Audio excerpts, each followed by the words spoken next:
Hermanos, les saludo en el amor del Señor.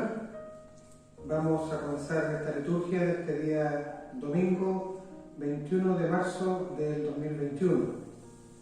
Saludando primero que nada a todos los hermanos de nuestro circuito, del circuito del Reroncaví, y en especial a los hermanos y hermanas y a las familias que componen la primera iglesia metodista de Puerto Montt en su 72º aniversario. Esperamos en Dios que ya el próximo año podamos tener en esta misma fecha un aniversario como Él también lo quiere, así también como nosotros lo quisiéramos, festejando con todos nuestros hermanos y hermanas de Puerto Montt y del circuito. Hermanos, les voy a invitar a que oremos para invocar a nuestro Señor. Padre Santo, elevamos esta oración, en especial para que tú sigas bendiciendo la primera iglesia metodista de Puerto Montt en este nuevo aniversario. Te pedimos que tú bendigas a nuestro pastor, en especial en su salud, que bendigas a cada uno de nuestros hermanos, a cada una de las familias que están representadas en nuestra iglesia. Te damos gracias también por ser tú quien dirija cada una de nuestras liturgias los días domingos. Esperamos estar en cada uno de nuestros hogares y así también festejar de corazón y con alegría que somos parte de esta bendita congregación. En el santo nombre de Jesús. Amén. Hermanos, para continuar nuestra liturgia, nuestro devocional, vamos a entonar el himno número 62. No te dé temor de hablar de Cristo.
Para continuar con nuestro devocional, vamos a dar lectura al Salmo número 51.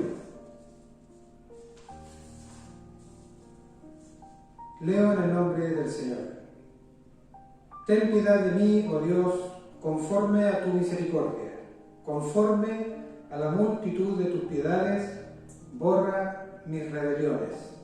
lávame más y más de mi maldad, y límpiame de mi pecado, porque yo reconozco mis rebeliones, y mi pecado está siempre delante de mí.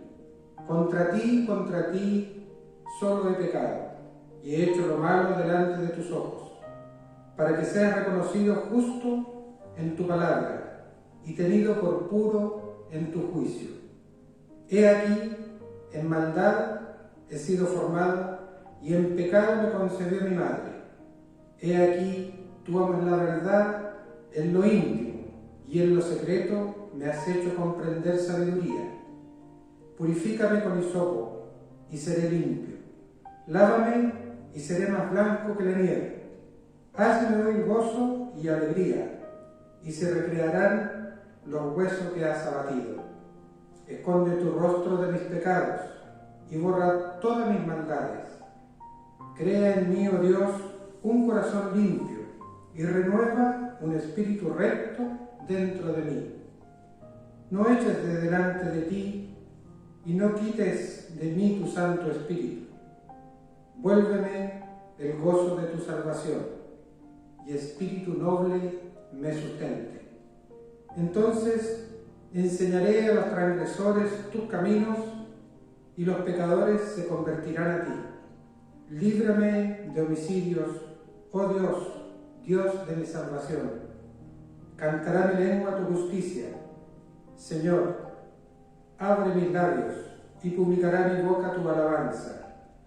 Porque no quieres sacrificio, que yo lo daría, no quieres holocausto. Los sacrificios de Dios son el espíritu quebrantado, al corazón contrito y humillado no despreciarás tú, oh Dios. Haz bien con tu benevolencia a Sión, edifica los muros de Jerusalén. Entonces te agradarán los sacrificios de justicia, el holocausto u ofrenda del todo quemada. Entonces ofrecerán becerros sobre tu altar. Palabra de Dios. Hermanos, continuando con el devocional del día de hoy, entonaremos el himno número 71, Divino Amor.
Lectura de la palabra de Dios la encontramos en Jeremías 31, del 31 al 34.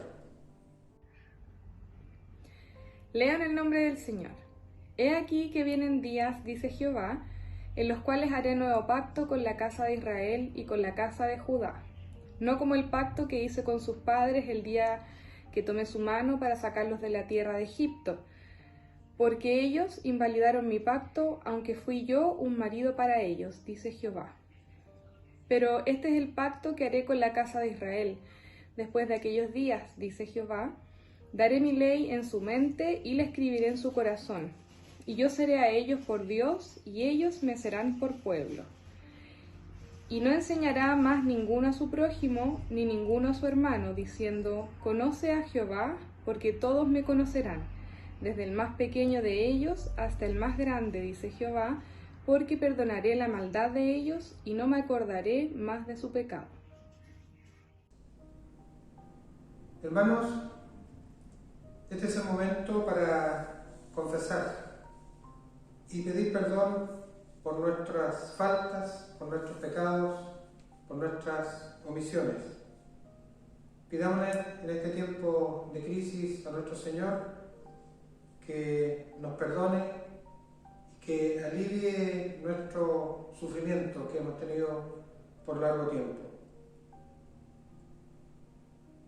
Vamos a inclinar nuestros rostros y cada uno en su casa, con sus familias, entregará su solicitud de perdón y confesión a nuestro Señor.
Hermanos, les invito a dar lectura en el libro de Hebreos, capítulo 5, del 7 al 9.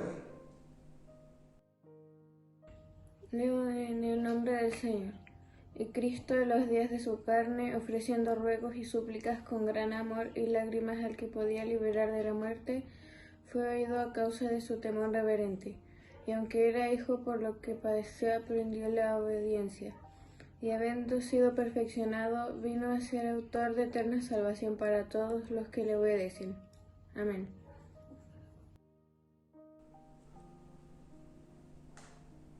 Queridos hermanos, les voy a invitar también a continuar pidiendo a nuestro Señor agradeciendo y pidiendo por nuestros necesitados, por nuestros familiares, amigos, algún conocido, y tenemos el momento entonces de gratitud e intercesión.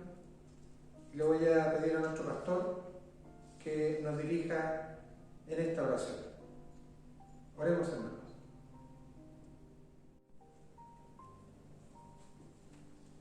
Les saludo, hermanos y hermanas, en este quinto domingo de Cuaresma. Inclinemos nuestros rostros y tengamos nuestra oración de gratitud e intercesión. Oremos. Dios y Padre nuestro, es bueno que en todo tiempo y en todo lugar te demos las gracias. Gracias por los dones concedidos, por las bendiciones recibidas. De manera especial queremos agradecerte los 72 años de vida de nuestra congregación, la Primera Iglesia Metodista de Puerto Montt. Queremos darte gracias por cada uno de los hermanos que han formado parte de esta congregación, aquellos que han partido y que gozan ahora en tu presencia, por su fidelidad, por su testimonio, por todos los que en este tiempo complejo y difícil de pandemia se han mantenido fieles en la vida litúrgica, en el querer compartir las lecturas, la reflexión de tu palabra. Te damos gracias por todos aquellos que han mantenido su fe inquebrantable en ti. Queremos darte gracias por la vida que nos regalas y por cada uno de los beneficios que recibimos de ti día a día: el alimento, la protección, el cuidado y la certeza de vivir bajo tu amparo, bajo tu fortaleza. Recibe nuestra gratitud como un perfume agradable que llegue a tu presencia de la más profunda sinceridad de nuestro corazón. Gracias por todos nuestros hermanos y hermanas de este circuito del Reloncaví, desde la Junta hasta Río Sur, pasando por la isla de Chiguati y toda la hermandad de la segunda y primera iglesia, a quienes ponemos en tus manos, cada uno viviendo tiempos difíciles, algunos experimentando la alegría de un nuevo año que les has concedido, otros celebrando un aniversario de matrimonio. Son muchos los que han expresado su gratitud por sus años de vida juntos. De manera especial queremos agradecerte por la vida de nuestro hermano Fernando y nuestra hermana Carmen, que cumplen un aniversario más de vida, 40 años. Bendice su matrimonio, bendice su familia, como así bendiga a todas las familias de nuestra iglesia, especialmente aquellos que están atravesando momentos de crisis, para que tú les des la serenidad para enfrentar ese momento difícil, para tener la claridad de saber en qué dirección han de seguir su vida, pero siempre colocando la mirada en ti. Permite, oh Señor, que aquellos que están enfermos tengan la certeza de encontrar en ti la salud y la esperanza de la recuperación para enfrentar un nuevo día siempre con nuevos bríos. Dejamos en tus manos las necesidades de nuestra iglesia local, circuital, distrital y nacional, desde el más pequeño hasta el más grande, desde el más pequeño infante hasta nuestro hermano obispo. Queremos dejar todo en tus manos confiando siempre en tu bondad y en tu misericordia. En el nombre de Cristo Jesús, nuestro Señor y Salvador. Amén y amén. Queridos hermanos, llegó el momento de ofrendar a nuestro Señor de lo mucho que Él nos da. Nosotros siempre apartamos para nuestras iglesias. Tenemos que ingresar estos dineros a nuestros tesoreros de cada uno de nuestras congregaciones a nivel circuital. Les invito a escuchar y a entonar esta alabanza mientras ofrendamos al Señor.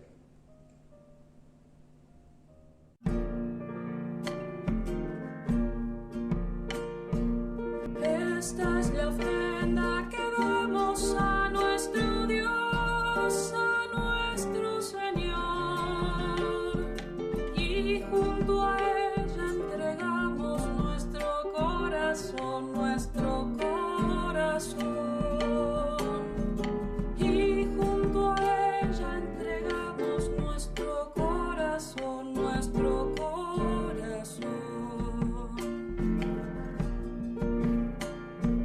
Compartiremos los dones que Cristo dio, que Cristo nos dio, para ayudar a la gente con el corazón, para ayudar a la gente con el corazón,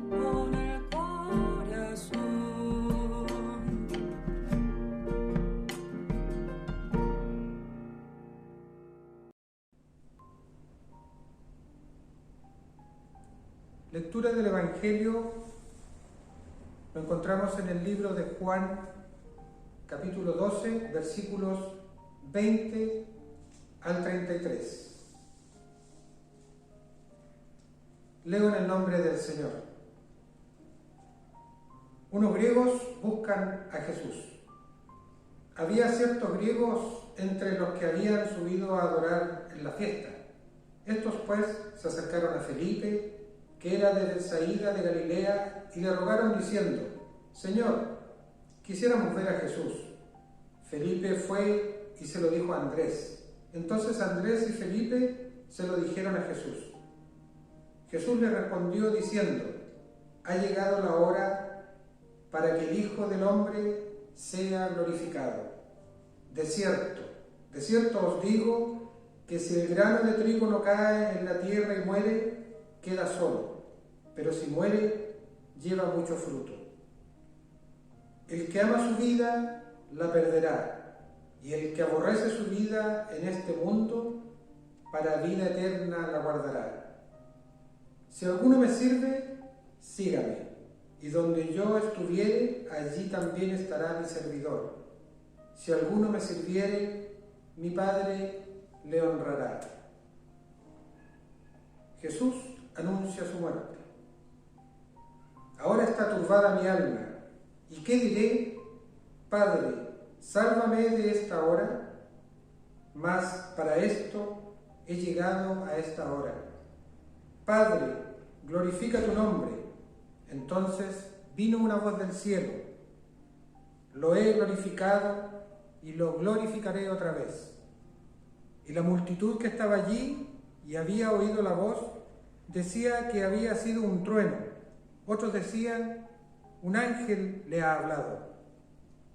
Respondió Jesús y dijo: no ha venido esta voz por causa mía, sino por causa de vosotros.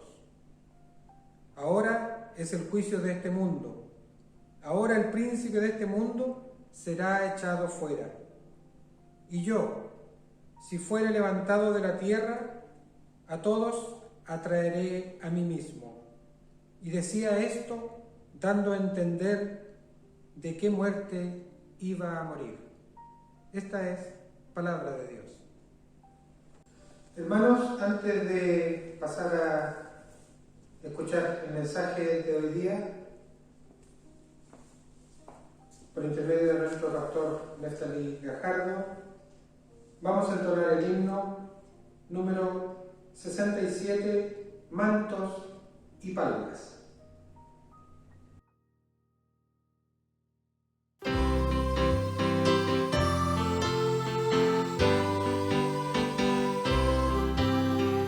Bendito el que viene en el nombre de Jehová.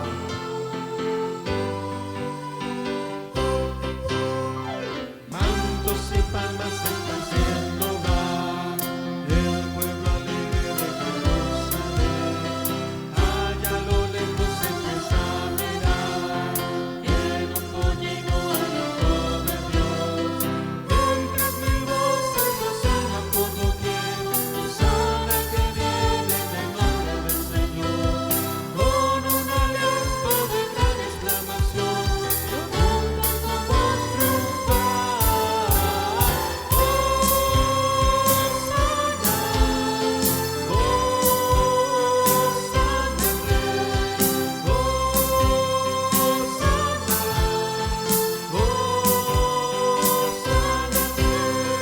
Como en la entrada de Jerusalén, todos cantamos a Jesús ayer. Hay Cristo vivo que nos llama hoy para seguirle con amor y fe. Mientras 1000 voces resuenan por doquier, Hosana que viene en el nombre del Señor. Con un aliento de gran exclamación, los montes con voz triunfar.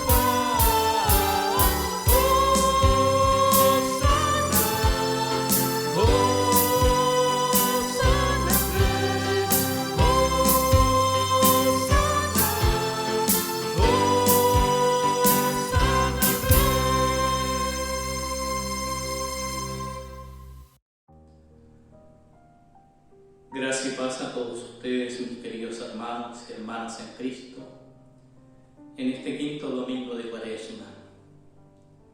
Este domingo nos correspondería celebrar el 72º aniversario de la primera iglesia metodista de Puerto Montt.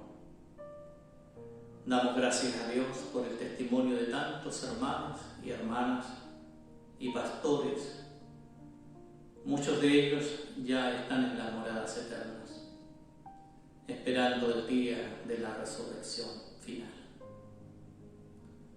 A cada uno de ustedes, mis queridos hermanos y hermanas que se han mantenido fieles en estos tantos años de vida de nuestra querida iglesia, y sobre todo en esta pandemia que nos ha mantenido alejados de la vida comunitaria, vaya mi gratitud al Señor por vuestra fidelidad,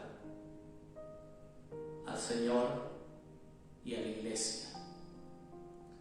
Mis anhelos de bendición para todos y todas ustedes, y junto con ello también para sus familias. En el nombre de Cristo, nuestro Señor. Nos acercamos a la celebración de la Pascua, con la fe inquebrantable en que Él nos ha redimido de todos nuestros pecados y nos ha abierto un horizonte de vida que trasciende más allá de esta vida. El calendario litúrgico en este quinto domingo de Cuaresma, con las lecturas bíblicas que hemos escuchado, nos ayudan a recrear la memoria de los creyentes, junto con nuestra experiencia espiritual, individual y comunitaria. El salmo de este día, el Salmo 51, es uno de los salmos de arrepentimiento y confesión más conocido del Salterio. Es un salmo en el cual el salmista reconoce su pecado y confiesa sus sentimientos de culpa. El salmista nos da a conocer que confía en la gracia e infinita misericordia de Dios, de quien espera su salvación. El pecado le había hecho perder el gozo y la alegría, y que solo una transformación profunda de su corazón y su espíritu le devolvería la vida plena. Comprende que la justificación del pecador es solo obra divina, análoga a la obra creadora del Génesis 1:1, lo que le lleva a suplicar: crea en mí, oh Dios, un corazón limpio y renueva un espíritu recto dentro de mí. El Salmo es un reconocimiento público de su pecado, una petición de perdón y purificación, de renovación espiritual y de alabanza por la salvación. Debido a que nacemos pecadores, nuestra inclinación natural es complacernos a nosotros mismos. Fruto de su propia experiencia, sea cual sea la forma en que pecamos, el salmista nos enseña a pedir a Dios que nos limpie desde adentro, que nos limpie el corazón y el espíritu para tener buenos pensamientos y buenos deseos. La buena conducta solo proviene de un corazón y un espíritu limpio. El libro de Jeremías, segunda lectura de este día, recoge una amplia variedad de oráculos relacionados con un profeta de Judá de fines del siglo VII y principios del siglo VI a.C. En esta época, uno de los imperios más poderosos y crueles de la historia, Asiria, había llegado a su fin, luego de varios siglos de dominio sobre extensos territorios de Mesopotamia, Asia Menor y Egipto, y emergía el imperio neobabilónico. El reino de Judá y el templo de Jerusalén se encontraban en medio del conflicto de poder entre Babilonia y Egipto, por el control de los territorios heredados de los asirios. El tenor del mensaje del profeta es muy crítico. Denuncia la infidelidad de su pueblo al pacto con Dios y a la ingenuidad de confiar en las potencias extranjeras para la salvación del país y la nación. Por tanto, el profeta anuncia que Judá va hacia el desastre y la destrucción del templo de Jerusalén es inminente. Esto sin duda provoca la antipatía y la animosidad de muchos, y en reiteradas ocasiones el profeta se vio perseguido y maltratado. Las conocidas confesiones del profeta reflejan sensibilidad, pasión y fidelidad a su ministerio profético. Su sufrimiento lo convirtió en un prototipo de profeta perseguido y humillado, y como consecuencia en prefiguración de Jesús. Jeremías no había sido enviado solamente para arrancar y destruir, sino también para edificar y plantar. Por tanto, encontramos bellos pasajes que dan lugar a diversas promesas de esperanza y salvación, donde el texto que hemos escuchado del capítulo 31, versos 31 al 34, representan un punto culminante. El tema central del texto de Jeremías que hemos escuchado es la realización de un nuevo pacto en vista de restablecer la relación del pueblo con su Dios, la cual se había roto a causa de las infidelidades del pueblo y había provocado nefastas consecuencias para la vida de la nación y la situación del país. Junto a los anuncios proféticos de denuncia y juicio ante la ruptura de la alianza, del pacto, están también los anuncios de esperanza y la posibilidad de un nuevo comienzo.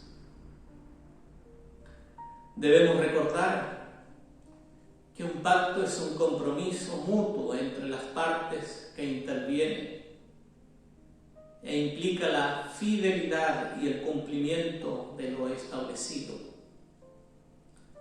La forma de los pactos en la Biblia refleja la estructura de los pactos entre los soberanos y sus vasallos del Antiguo Oriente, y generalmente van acompañados por un resumen de bendiciones y maldiciones que son condicionadas por la fidelidad o la infidelidad al mismo tiempo.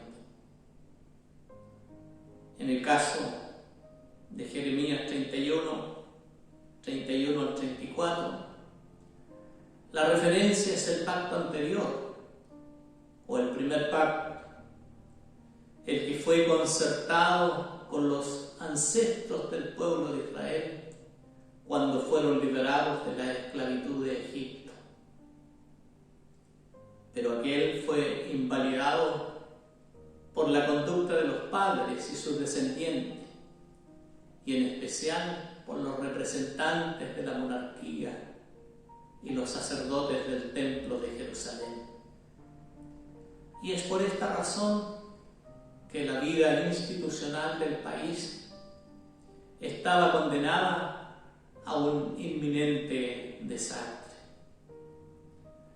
Aquel primer pacto de salvación y liberación no funcionó en las nuevas condiciones de opresión, porque hacía mucho tiempo que la nación se había apartado de Dios y de su proyecto, la Torá. Ahora, las esperanzas están puestas en un nuevo pacto, un compromiso verdadero que permita al pueblo resurgir y encaminarse hacia un proyecto de vida sustentable. La característica principal de este nuevo pacto consistirá en la interiorización y apropiación de las instrucciones divinas, la Torá, las enseñanzas, las que serán escritas en el corazón mismo del pueblo. En el pensamiento semítico, el corazón es la sede de la voluntad y no de los sentimientos.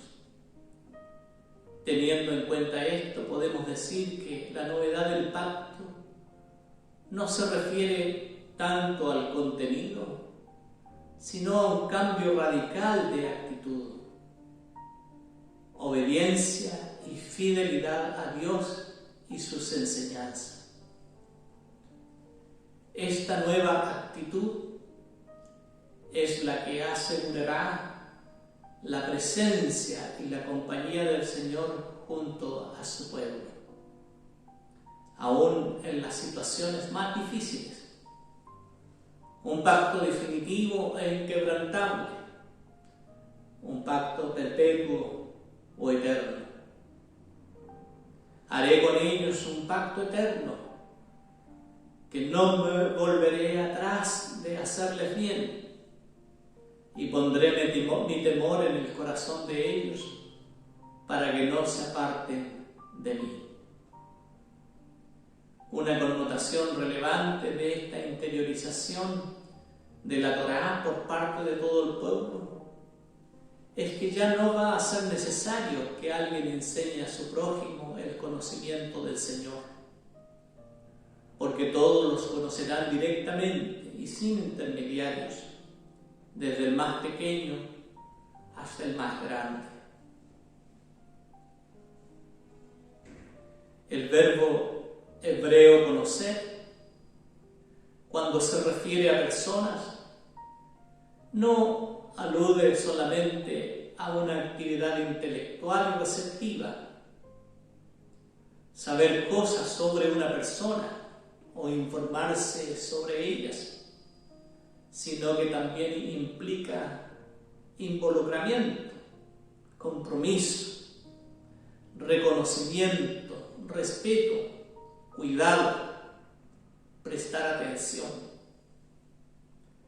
Finalmente, la concertación del nuevo pacto ofrece como consecuencia obvia el perdón de los pecados pasados. Un primer paso propiciatorio para el nuevo comienzo. Es importante recordar que cuando el texto habla de una interiorización de la Torá, se refiere a un acontecimiento comunitario que tiene en cuenta al conjunto del pueblo y no a los individuos aislados. Se trata de un tipo de pacto social. La distribución amplia del conocimiento del Señor a todo el pueblo nos ofrece claves orientadoras de participación, organización y control por parte del pueblo en lo que concierne a la elaboración e implementación de sus proyectos, tanto en las comunidades particulares como en la sociedad abierta. El énfasis en la voluntad, en el corazón y la alusión a un nuevo pacto con Dios están relacionadas con un nuevo conocimiento de Dios y su Torá,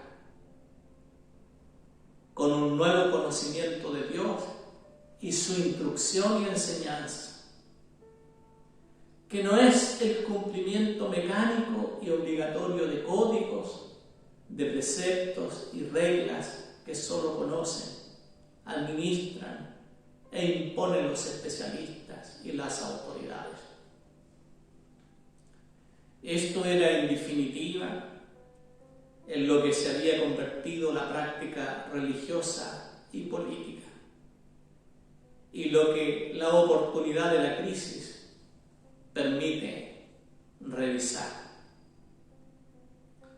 Las versiones más conocidas traducen el término Torá oral por ley, algo que debiéramos evitar, pues el concepto de ley es percibido como algo exterior e impuesto.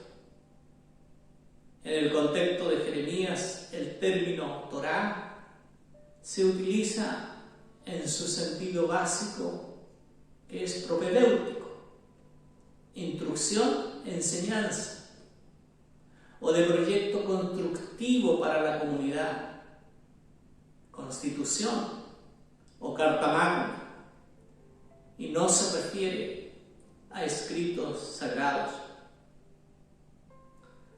Finalmente, resaltamos que el perdón del pecado y la reconciliación con Dios debe corresponderse con el perdón y la reconciliación con el hermano y con el prójimo en general.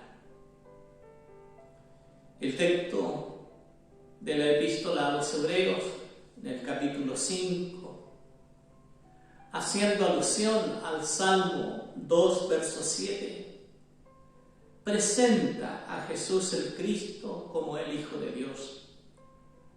Y de igual manera, haciendo alusión al Salmo 110, verso 4, y de Génesis 14, 17 al 20, lo llama sacerdote para siempre, según el orden de Melquisedec. El texto de Hebreos destaca que aunque Jesús era Hijo de Dios y gran sumo sacerdote, padeció sufrimientos en su vida y aprendió la obediencia. Lo que el autor de esta epístola nos dice, que Jesucristo cumple las grandes condiciones del sacerdocio. No escogió esta tarea. Dios le escogió para ella. Cuando fue bautizado por Juan en el Jordán, vino a Jesús esa voz del cielo que decía: tú eres mi Hijo amado, en ti tengo complacencia. Hoy te comunico mi propia vida y naturaleza. Jesús ha pasado por las experiencias más amargas y nos comprende en todas nuestras cualidades y debilidades. Hebreo nos recuerda el Getsemaní de Jesús. No hay agonía del espíritu humano que no haya pasado por Jesús. Jesús conoció hasta la oración desesperada de las lágrimas. Aprendió de todas las experiencias porque las arrostró con reverencia santa.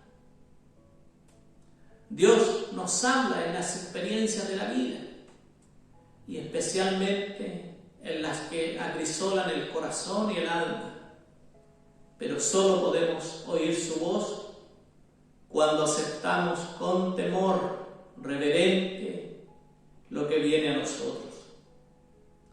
Si lo recibimos con resentimiento, los gritos de nuestro corazón nos hacen sordos a la voz de Dios.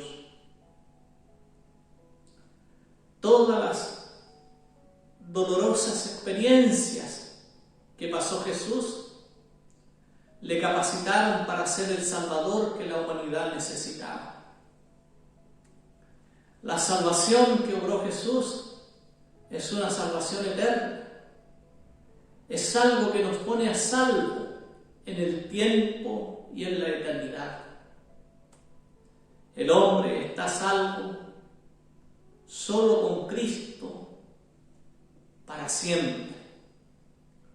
No hay circunstancias que le puedan arrancar de la mano de Cristo. El texto del Evangelio de Juan, de este domingo, se ubica en el contexto de la entrada triunfal de Jesús a Jerusalén, poco antes de la Pascua y de su muerte. Allí se presenta la exaltación, glorificación de Jesús, pero a través de su muerte, de su sufrimiento. Una paradoja difícil de comprender. Jesús es el maestro de todos, porque nos enseña una comunicación simple, comprensible y llena de vida. Utiliza figuras, ejemplos, hechos de la vida para transmitir el mensaje del reino de Dios, el mensaje de renovación, el mensaje que escandaliza, perfora el esquema y trae libertad. En el texto del Evangelio de hoy, el mensaje de Jesús viene dentro de un grano de trigo. Qué simple, qué sabiduría. El texto de hoy se inserta en la primera parte de este Evangelio, que comprende los capítulos 2 al 12.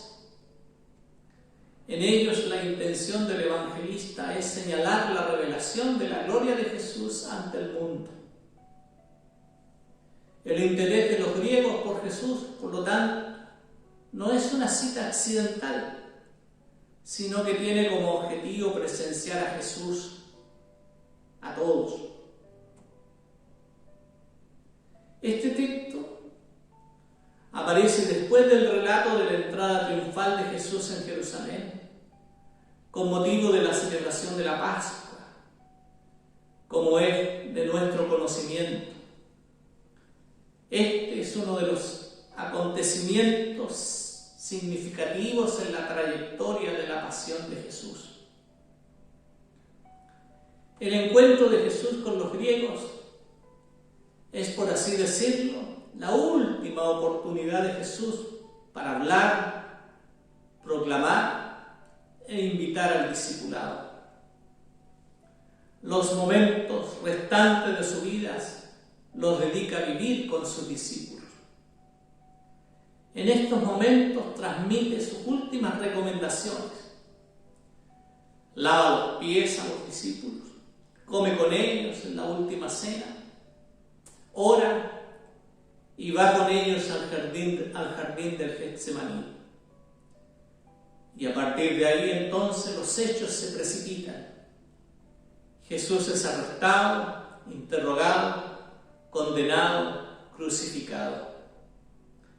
Después de 3 días, cuando todo parece normal y la gente comienza a acostumbrarse a la idea de que Jesús realmente murió, sucede la resurrección. Primero Jesús se apareció a María Magdalena, luego se apareció a los discípulos diciendo: paz a vosotros. Más tarde aparece por segunda vez cuando Tomás quería ver si en realidad era Jesús. Más tarde aparece una vez más en el mar de Tiberíades. Todas las apariciones del Cristo resucitado son el testimonio para el Dios que ama este mundo hasta el punto de sacrificar a su propio Hijo para darnos su reino eterno. Fuera del encuentro de los griegos con Jesús, fueron más personas las que vinieron a Jesús y para quienes continuó hablando de fe en el Hijo del Hombre. El cuarto Evangelio fue escrito especialmente para presentar la verdad del Evangelio, de manera que los griegos la pudieran entender y aceptar. Es natural que en este Evangelio nos encontremos con la historia de los primeros griegos que vinieron a Jesús. No nos tiene que parecer extraño que hubiera griegos en Jerusalén en los tiempos de la Pascua. Los griegos eran peregrinos inveterados, llevados de acá para allá por el deseo de descubrir cosas nuevas. No hay necesidad de sorprenderse de encontrar un grupo de espectadores griegos, ni siquiera en Jerusalén. Pero los griegos eran más que eso. Eran buscadores de la verdad por encima de todo. No era raro encontrar a un griego que hubiera pasado de una escuela filosófica a otra y de una religión a otra en busca de la verdad. Eran buscadores natos. Estos griegos que habían ido a Jerusalén en el tiempo de la Pascua no podían por menos visitar el templo y se encontrarían en el atrio de los gentiles.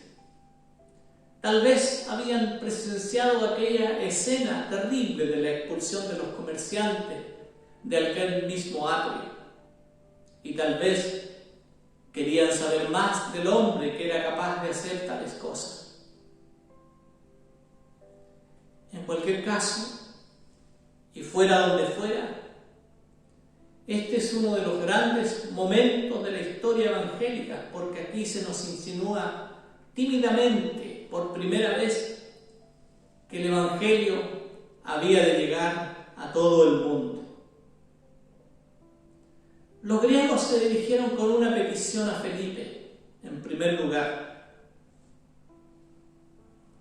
¿Por qué Felipe? No lo podemos decir con seguridad, pero es posible que fuera porque el nombre Felipe es griego y tal vez pensaron que uno que se llamara así los trataría con comprensión. Sin embargo, Felipe no sabía qué hacer y fue a consultárselo a Andrés.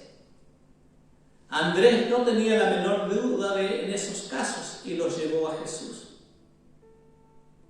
Andrés ya había descubierto por aquel entonces que no había nadie que pudiera ser una molestia para Jesús.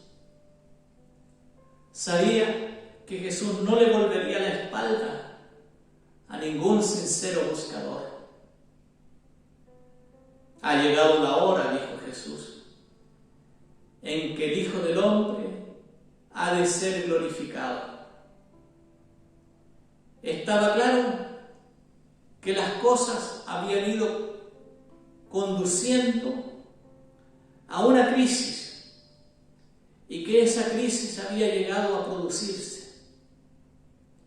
Cuando Jesús hablaba del Hijo del Hombre, no quería decir lo que la gente se figuraba.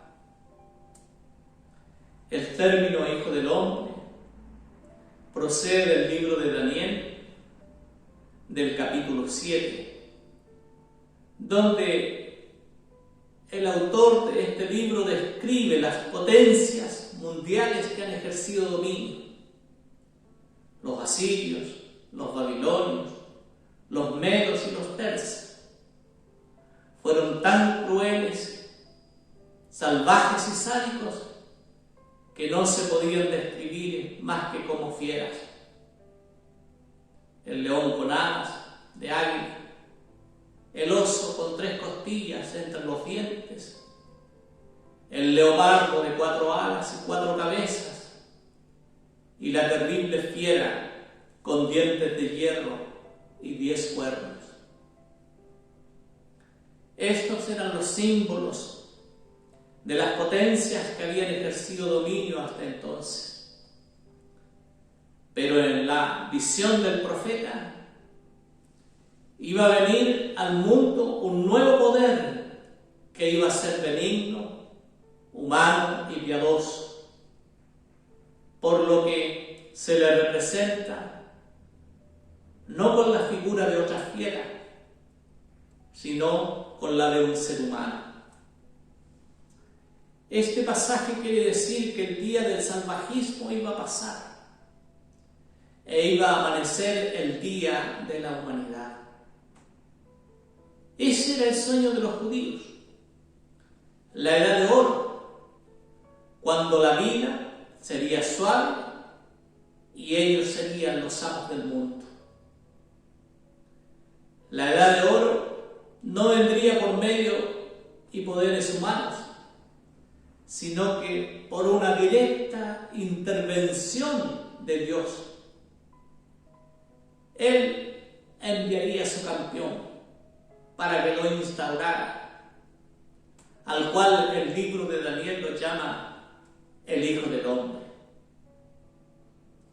Entre el Antiguo y el Nuevo Testamento, periodo conocido como periodo intertestamentario, surgió toda una literatura acerca de la Edad de Oro y cómo se iba a producir.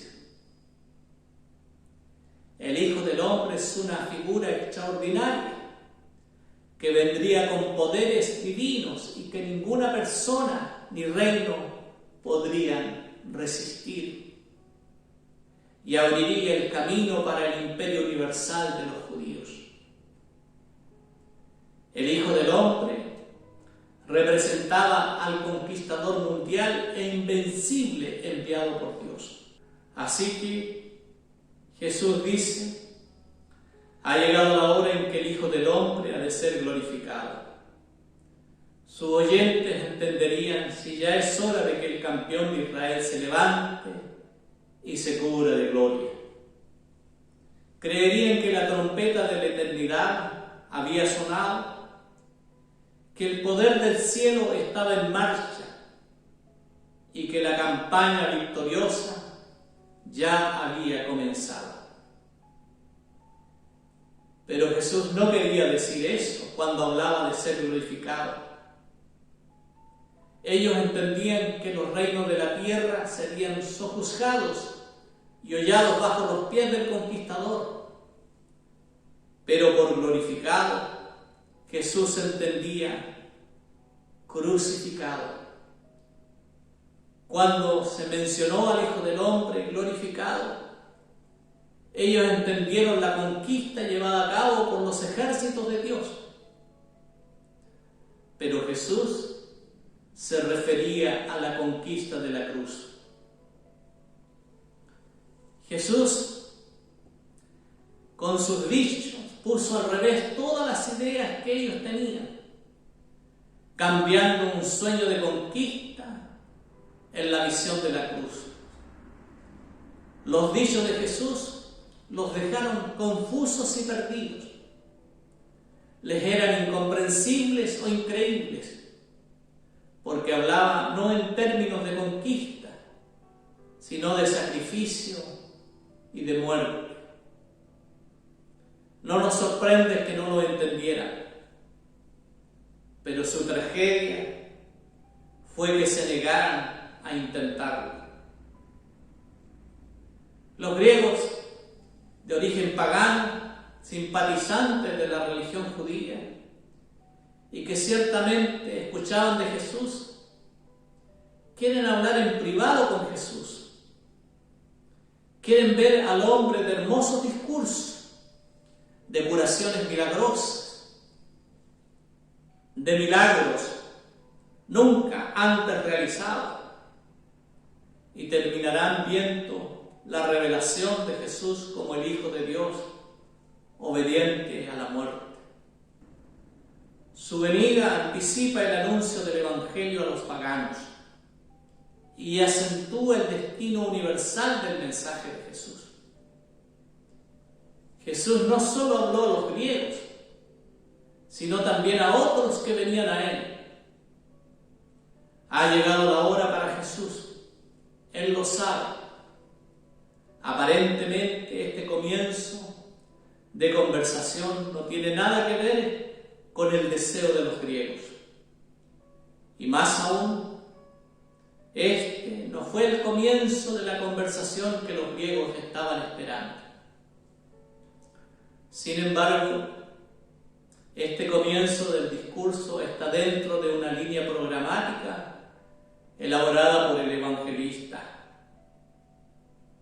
En la boda de Canaán, Jesús le había dicho a su madre: ¿qué tienes conmigo, mujer? Aún no ha llegado mi hora. Toda la trayectoria de Jesús llegará en el momento decisivo de su vida, la muerte en la cruz. Tendrá que pasar por esta hora para ser glorificado por el Padre. Y esto de acuerdo con la voluntad de Dios.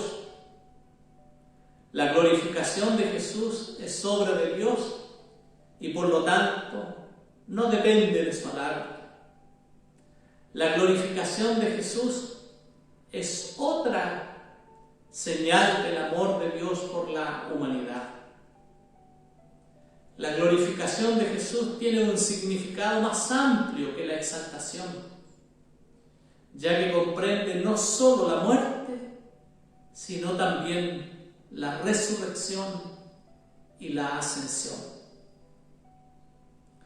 En esta primera declaración de Jesús tenemos el tema de su discurso, la muerte y la resurrección. Y para explicar su discurso, Jesús habla del grano de trigo. El tema del discurso de Jesús es dar fruto. La soledad del grano en cualquier esquina o silo o embolsado y apilado no le importa a Dios.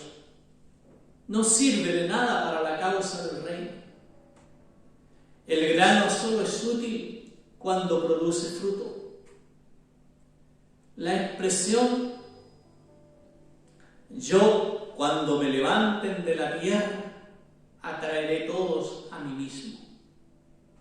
Significa que Jesús necesita caer, o más bien morir para reunir a todos aquellos que creen en Él. Morir es un requisito para el éxito de la obra de salvación del mundo. Jesús se refiere a su muerte como condición para el éxito de su obra redentora, que como requisito previo de su glorificación personal. Así como el grano de trigo debe caer en la tierra, morir y luego dar fruto, así la muerte de Cristo se convertirá en una fuente de vida. De la resurrección de Cristo también se espera que los discípulos den fruto. Como el grano debe renunciar a su vida en favor de un grano, de otro grano, Cristo también renuncia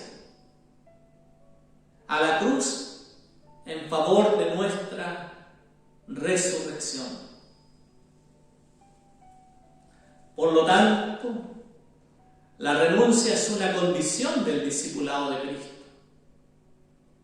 Tema que también encontramos en otros textos. Porque todo el que quiera salvar su vida, la perderá. Y todo el que pierda su vida por causa de mí y del Evangelio, la hallará. El que haya su vida la perderá. Y el que pierde su vida por causa de mí, la hallará. Aquí, como en estos pasajes, se expresa el radicalismo de Jesús.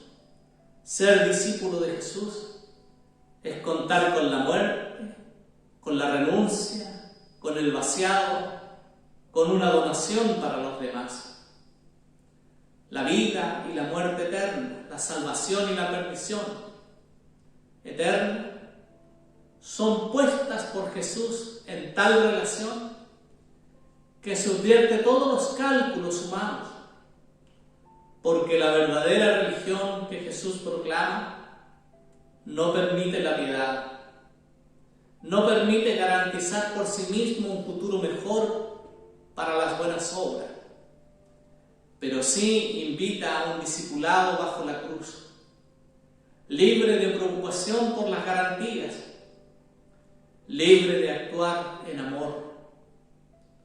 Por su muerte en la cruz, Jesús se convierte en un instrumento de amor. De ahí la irritación de los fariseos y escribas. El que ama su vida es el que no está dispuesto a sacrificar su vida. Es el que siempre gira en torno a sí mismo. Es aquel cuyo ego ocupa el centro de la vida. Esto, dice Jesús, al final del día se quedarán sin nada, perderán la vida. Seguir a Jesús es la condición para cualquiera que quiera servirle. No puedes escapar del discipulado. Es decir, fuera del discipulado no hay manera de servir al Maestro. Sabemos de todas las preocupaciones que Jesús tenía en la preparación de sus discípulos. Y ahora, de nuevo, enseña al pueblo, a los griegos que vinieron a verlo, que servirle significa odiar su vida en este mundo, producir mucho fruto y estar dispuesto a dar su vida por él. Al igual que Cristo, el siervo también será honrado por el Padre. Esta promesa que hace a sus discípulos, así también aparece en las palabras a la iglesia de Esmirna en Apocalipsis. Sed fiel hasta la muerte y os daré la corona de vida. El discipulado implica fidelidad. Queridos hermanos, estas lecturas de este domingo nos invitan precisamente a darnos cuenta de nuestra incapacidad para poder salvarnos a nosotros mismos, de darnos cuenta de nuestra pecaminosidad por la que debemos arrepentirnos sinceramente del corazón, buscando esa transformación interna que nos permita desde adentro producir cambios de actitud, de voluntad, para ponernos a disposición de aquel que ofrendó su propia vida por nuestra salvación. Reconocer que es el único que se ha insertado en esta historia para salvar a la humanidad, para darnos esa dignidad de ser llamados hijos de Dios por medio de su Hijo Jesucristo. No a partir de la gloria, como la entendemos el común denominador de la gente, sino a partir de la entrega, del sacrificio, de la ofrenda de vida por la vida de los demás. Así, en este tiempo de Cuaresma, hemos tenido la oportunidad de meditar a través de la palabra del Señor que nos orienta de la forma y la manera en que debemos buscar a Dios, la manera de adorarlo, la manera de servirlo. No de manera individual o individualista, sino buscando siempre sentirnos parte de una comunidad, parte del pueblo de Dios, con una visión más amplia y profunda de las implicancias de la fe en la vida personal, social y comunitaria. Que la gracia del Señor nos siga iluminando para la celebración de esta Pascua, con renovados bríos de esperanza en tiempos en que percibamos con mayor intensidad la cercanía de Dios en medio de la historia humana. A Dios sea toda la honra, la gloria y la alabanza por los siglos de los siglos. Amén y amén. Damos gracias a nuestro Señor por haber escuchado este hermoso mensaje que nos trajo nuestro pastor. Que Dios le bendiga a él, en su salud sobre todo, a la hermana Marta, a su familia. Hermanos, para ir terminando este hermoso culto, esta liturgia del día domingo, vamos a entonar el himno número 77, A ti la gloria. Y luego nuestro pastor nos dará la bendición final. Dios les bendiga, hermanos.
semana que iniciamos tengamos la certeza que gozaremos de la compañía, de la dirección y de la bendición del Señor.